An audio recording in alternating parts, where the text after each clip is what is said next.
Hello everyone and welcome back to my channel. My name is Bree Buonomo and today I'm gonna do my March wrap up.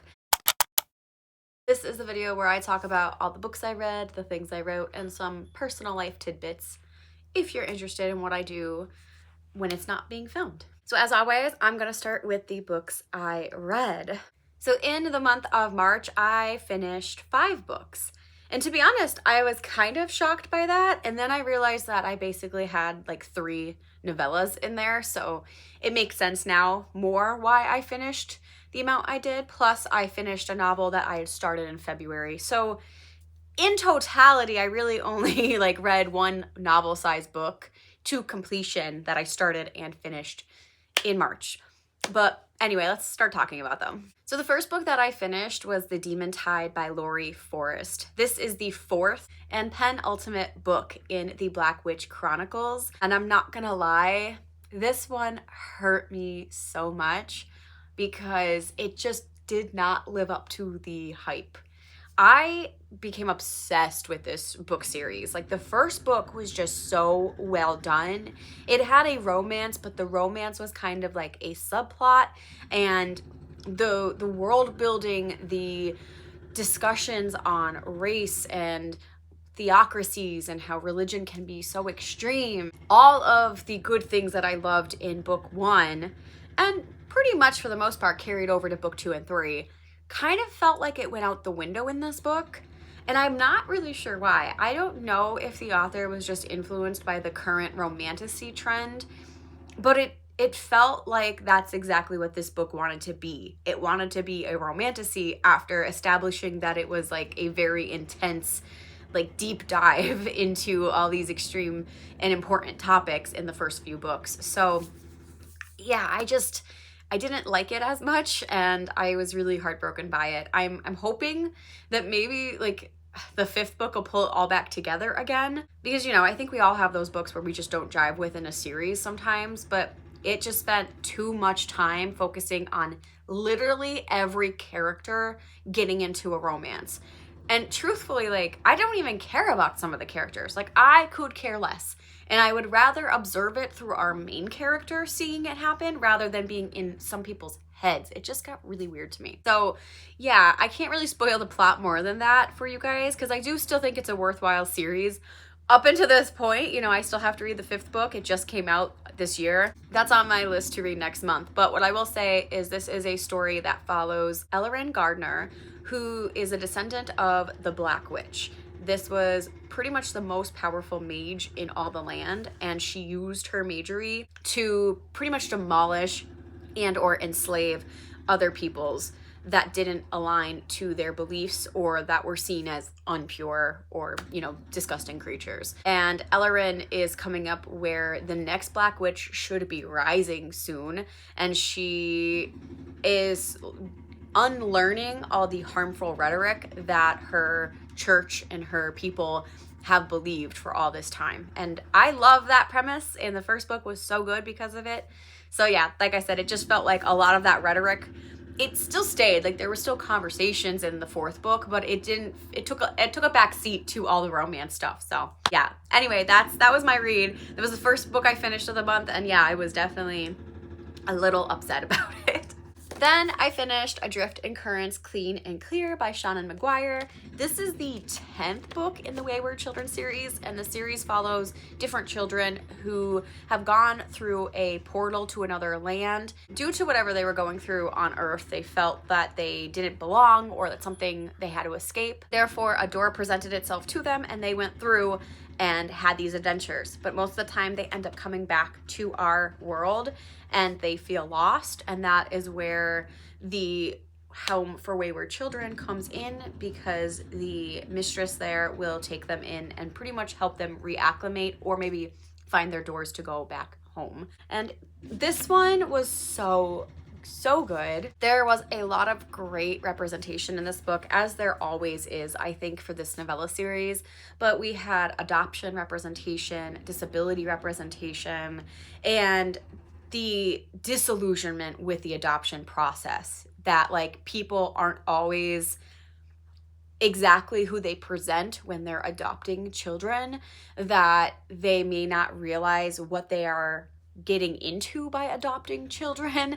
And also has a lot of like the disability versus able-bodied talk about how like able-bodied people are try to force disabled people into boxes, or that they should want to be fixed even though they don't see themselves as broken. So for the small book, there was a lot of great conversations in here, and I loved this. If you haven't picked up this series, there's 10 books worthy to binge, so I think you absolutely should. Next, I finished What Moves the Dead by T. Kingfisher.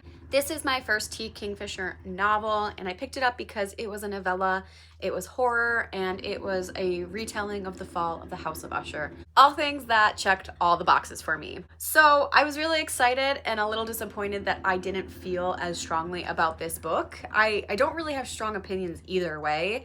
It wasn't quite what I was hoping for, and I think maybe my downfall was like I bought it to physically read, and then due to timing and just like wanting to discuss this book with one of my friends, Autumn, I decided to like listen to the audio instead. And I don't know if I just didn't connect with it, if it was like the voice of the narrator or just how it was being told, but I had a hard time following along with the audio. I got lost a few times. I sometimes forgot that we were talking about the fall of the House of Usher, even though like some of the main characters were like, they were ushers. And I couldn't remember too like how the original story went and how it was supposed to play into here. I didn't know where we were set in time and place, because I wasn't sure if we were set in a fictional world, but then they were talking about the wars and like World War I or II.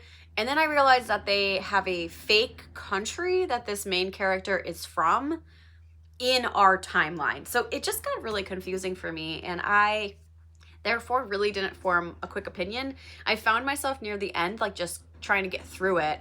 And I think if I want to give this a fair shot in the future, I am going to physically read it. And if I just still don't like it, then I'm probably going to unhaul it, because at this point, like, I have no urge to like reread it or sit and think about it. And I don't really remember a whole lot about what happened. But right after that, I did go right into an automatic 5-star for me, and that was Everything is Tuberculosis by John Green.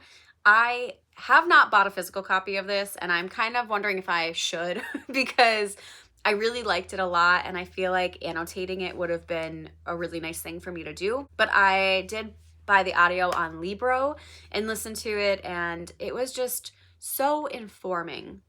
And while I think there's topics that could have been dove into much deeper, the premise is just getting you to understand how like essentially everything can come back to tuberculosis in some way. It's like that old meme of like, you know, the 8 degrees of Kevin Bacon or whatever that was. Like, that's how I feel like this is with tuberculosis. Like, so many things could in some way be attached to tuberculosis, and ultimately the question is why? Like, why do we still have tuberculosis when there's a literal cure for it? So I just felt very enlightened by reading it. I am still mad at the government even more now.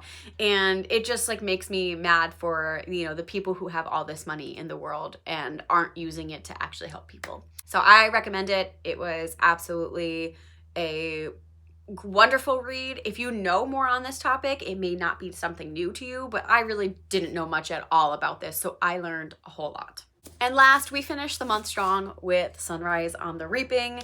I felt like it was, you know, back in like 2009 again, where we were getting John Green books and Suzanne Collins books, and it was just a wonderful month for me and my teenage soul. But I'm not going to talk too much about this because I absolutely loved it and I made a whole vlog on it. And if you are interested in my thoughts, it's not a super long one, so you should go check it out. I talk a lot about the themes in this book and how poignant they are, and how basically Suzanne Collins is always a genius. But needless to say, it was a 5 out of 5 for me.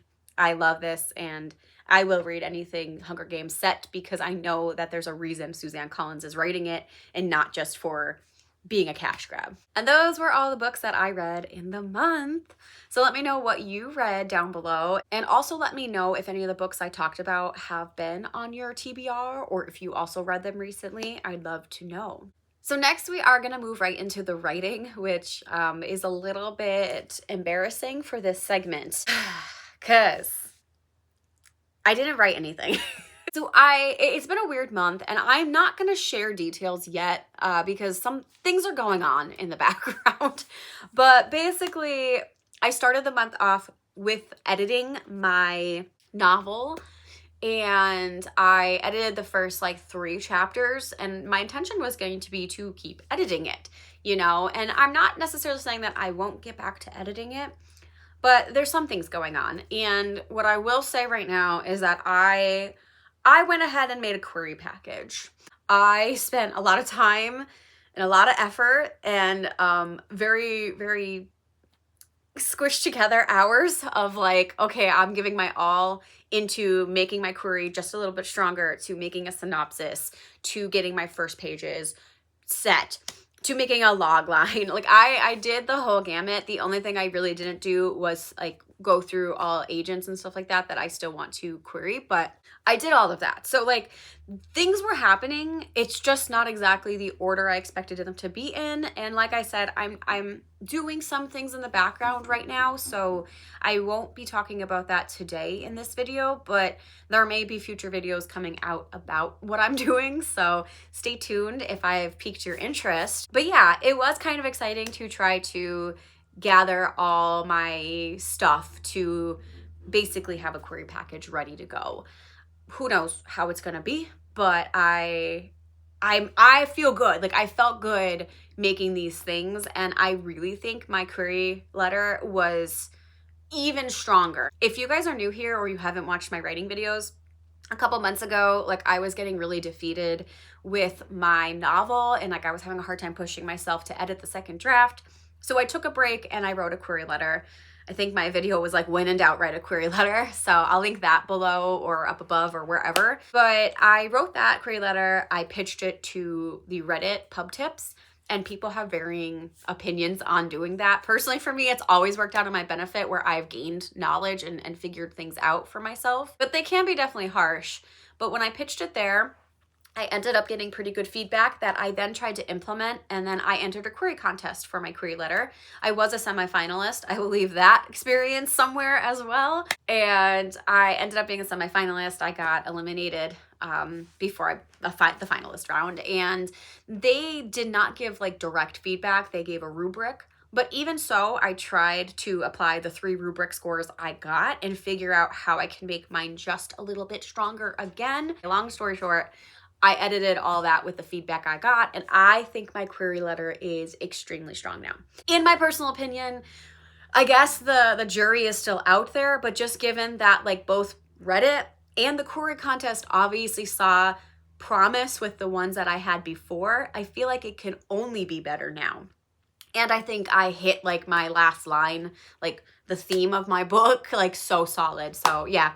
Anyway, that's what I've been up to writing-wise. I got nothing else to tell you. I have literally done nothing other than doing that query package this month. So that's where we're at. So that leads us to talking about my personal life, which has been much more fulfilling because I haven't been focusing on writing so much. As you guys may know, I'm not a big TV person, but every now and then I get into some binge-worthy shows, and I forgot how much I used to love reality TV because me and my hubby have watched Temptation Island in its full over the month of March, and I ate it up.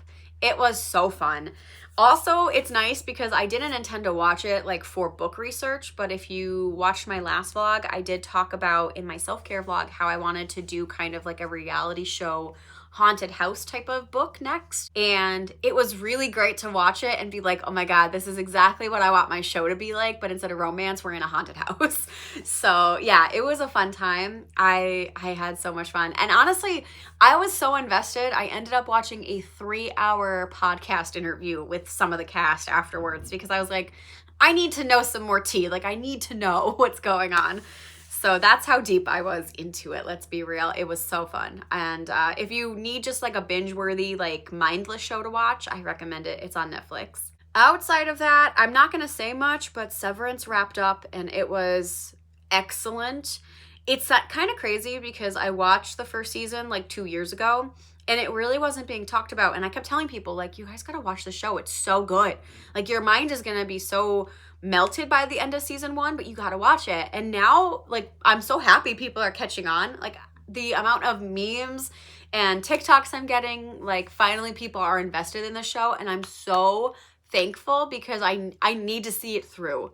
But Apple TV is putting out bangers after bangers of shows anymore. So if you're not on Apple TV, you should probably get it because the shows on there have been epic.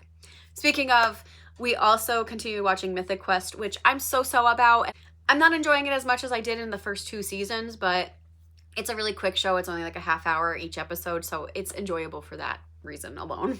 And we also started watching on Apple TV The Studio with Seth Rogen, and I wasn't sure if it was going to be my jam at first, but then I was like, you know, I really did love Entourage, and this feels kind of in the same vein in some ways. And so we watched the first 2 episodes, and yeah, I think I'm hooked. Although the second episode, which was really cool, they basically talk about the show like they're getting like this one shot, like you're doing the scene in all one take with no breaks and no splices, and that's called a oneer in the industry.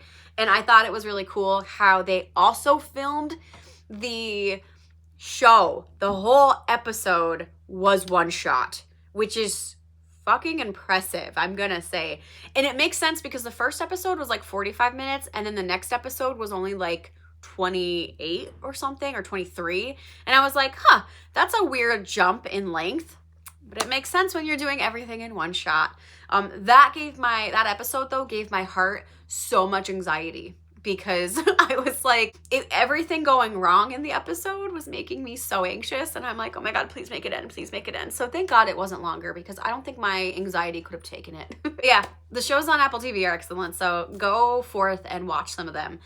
And if you have been watching any of them, let me know what your favorites are so far. I'm not going to talk too long, but we also saw 3 movies this month, and they're all like my particular cup of tea. We got weird sci-fi, we have weird horror, and we have just horror, sci-fi horror in general. So everything that I love. We watched Mickey 17 in theaters, and Robert Pattinson is such a goat. Like, come on. His voices in that movie, amazing. I love it. So it was weird. It was not maybe my new favorite movie, but I had a really fun time watching it, and I would absolutely watch it again. Then we watched Companion, which we watched at home. Also pretty good. I was here for it. I liked the premise, and I thought it was a pretty solid like sci-fi horror. And then we also saw in theaters Death of a Unicorn. It was weird. It was a good time. Will I probably watch this one again? No, I don't think it was like good enough to keep watching, but it was a fun time, and I just liked the premise. It was a weird movie, and I think we need more weird horror movies out there in the world. That's the recap on all the media I consumed. Otherwise, because I haven't been writing as much, I started to really focus more on my physical health. So I have been trying to cut out certain foods that I know don't actually like work for me, like heavily processed foods. I've been trying to cut out more and eating more like fresh meat, fresh proteins, fresh fruit, that kind of stuff. So that's been going well, I think. And I've also been doing a lot more exercise. In some ways, I've been doing like way too much exercise because me and my one friend are super competitive, and every time we get together, we're like, let's just walk a little farther this time. So in the month, I think I've taken 4 6-mile walks with that friend. And then the like cherry on top was when we decided we had nothing to do the last Sunday of the month, and we walked 11 miles. I was hurting a little bit. It felt really good at the end of the day. When I was all fine and settled, I was like, oh, that was a good workout. So I've been doing some more of that. I've been doing a little bit of workouts here and there, or using my walk pad more. And I'm just feeling good. I think it's actually helping my brain quite a lot, getting so much movement in, because for the last couple years, my movement has decreased, especially when my back problems were at a high. So I do think I'm seeing a correlation, though, of how many days I'm waking up with some back pain versus waking up with no pain. And since I've been moving more this month, my no pain days have been pretty much like at a peak. So that's wonderful. And yeah, I did some things with friends and family. We had some breakfast, some dinners. I have a new nephew that I can't wait to spoil, and he's absolutely adorable. And it's just been like a fulfilling month, I think. There were definitely some downs, like not everything was peachy keen, and there was some things that were super frustrating in general, but overall it was a good month. So that's where we're at. So I would love to hear from you guys. Let me know how your March went, and let me know if you have any April plans that you are hoping to get to. And I will be back with another vlog at some point in the month. But for now, I hope you guys go back and watch some of the vlogs that I have done recently and give them some love. If you made it this far, I would love you to leave a little flower emoji down below. We are in full spring mode, and I cannot wait till the weather continues to get warmer and all the greenery comes back out. Thank you so much for watching, and until next time, I'll see you then. Bye!